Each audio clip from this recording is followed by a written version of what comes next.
Hello ladies and gentlemen. In this exercise we'll explore and use the JavaScript Geolocation API. You'll not only learn how to get the current location of users as one-shot requests, but you'll also learn how to keep watching them as they move about in real time. We can also track their altitude, speed, and heading using this API. And if you want to see the link to this document, we'll open up the details and you can get to it by going to this URL. You'll get a more complete overview of all of the features and a better understanding of all the technical information involved with the API. Before we start playing with the code, I wanted to show you a video I made of myself walking around outside with my tablet that has GPS and location enabled. You can see it's tracking my speed in real time, my heading, and it also reads my altitude, but I have my longitude and latitude readings blocked out and the accuracy is on top. Now we can begin experimenting with the code examples they provide. So if you scroll down, okay, so let's grab the first example, which says get current position. This is the one-shot position request. So it requests the user's current location. If the user allows it, you'll get back a position object. So let's grab that code.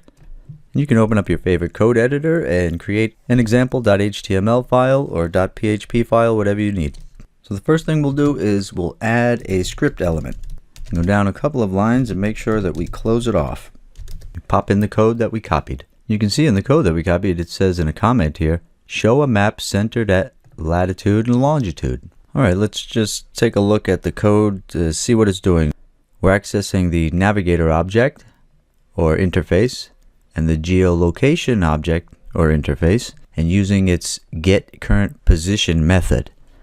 And that results in some positioning coordinates. Now what they're doing here is they're just using an anonymous function to access those position coordinates, which are right here, right inside of the method itself, get current position. But you can also have a different function name here that those position coordinates would get passed to. So the next line, they are creating a constant object that has latitude and longitude values from the position.coords. Now it might seem counterintuitive to use a constant declaration here, but when a constant is a object or an array, those values can be changed and updated. So that's why they've set it up this way. And here inside of this code block, we have access to latitude and longitude data. So it says show a map centered at latitude and longitude. So what we'll do is go right above the script element and we'll put in a div element. Make sure we close it off. Inside that div we'll give it an ID equal to map. Now right here where it says show map, that's where we're going to put our map or make our map render. So we use the ID of that div map and we say map.innerHTML is equal to an iframe embed for a Google map. And you can see inside I've concatenated our values for latitude and longitude dynamically into that string. Now you have to keep in mind that this is the outdated way or the deprecated way to embed a Google map, because they have new methods now at Google where they force you to have an API credentials and all that stuff that you have to put in. And I didn't want to go through all that trouble for this example, so I'm just using the old way to embed an iframe map from Google. But you don't want to use this approach. You want to use their new updated approach where you have to put in your API credentials and everything. Now let's save this file and see what it renders in a browser. Remember, get current position method is just a one-shot request. It doesn't keep watching the users. We're going to use the other method, watch position, for that. So now let's run this file in our favorite browser. Okay, so right when you open it, it's going to say this file wants to know your location. It's asking for your permission. So we press allow. And there we go. We have a Google map showing my positioning on the globe. But what's happening here is I don't have my location or GPS enabled on my laptop because I'm working on my laptop at the moment. So I'm getting located as my IP address. So this is actually locating my IP address, and this is not my actual address. If you're on your GPS enabled device with location enabled, you'll get your exact location. So I just wanted to show you an example of how you can plot the user's longitude and latitude coordinates to display a map and show their exact location. Now let's take a look at the next section, which is watch a position. And this is the one that will give you constant updates on the user's speed, altitude, heading, longitude, latitude, and all that good stuff.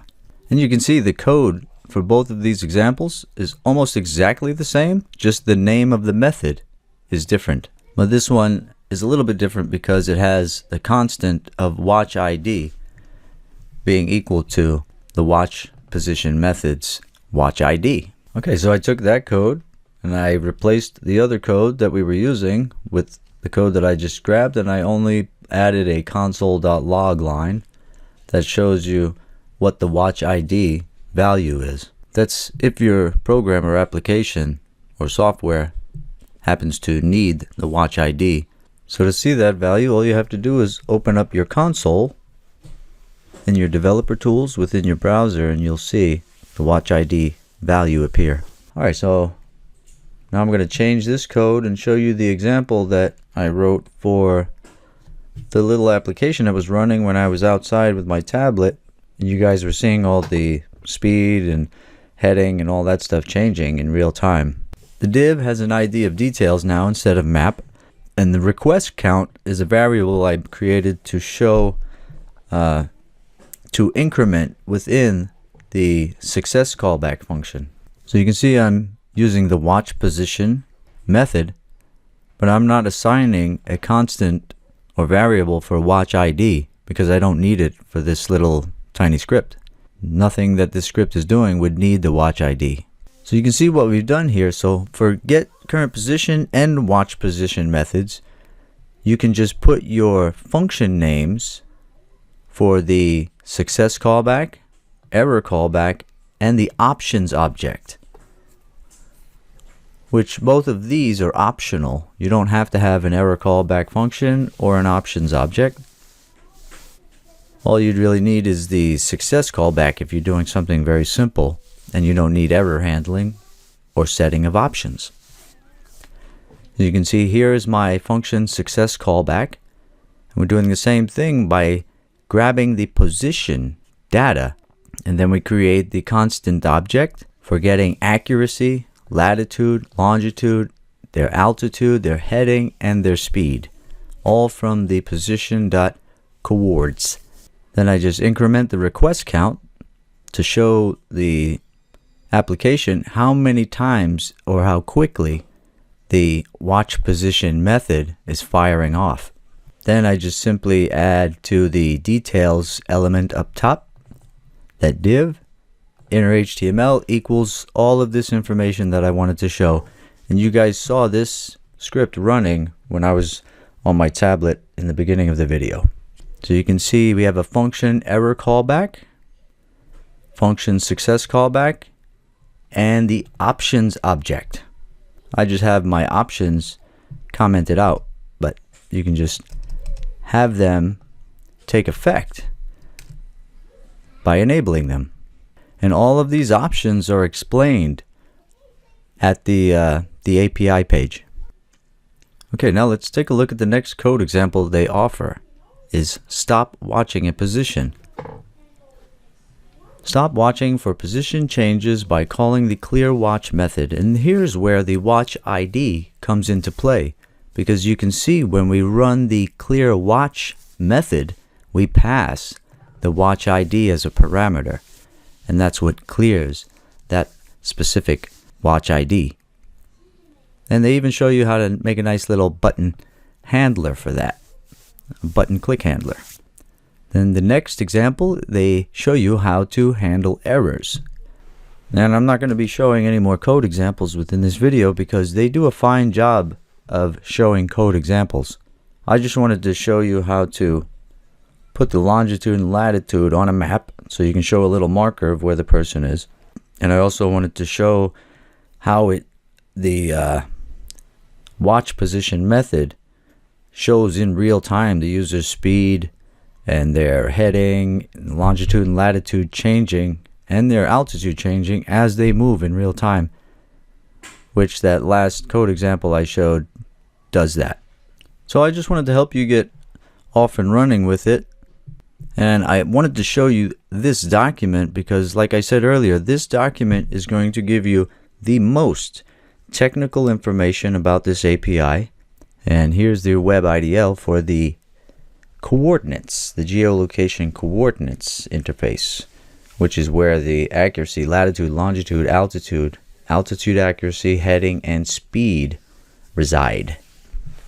Okay, so I hope this has proved helpful to one or two of you guys, and I know many of you have played around with this API already, but maybe you haven't had an in-depth look at it from where the API originates. So I just wanted to offer that as well. Okay, I'll see you guys next time. Sorry, there's one thing I forgot to mention. There's a lot of applications and software that's going to be built using this API that would need to add these values to a database entry or update values in a database entry for that user. So when you have a specific user, you can pass this information, this data from JavaScript to a PHP processing file using Ajax.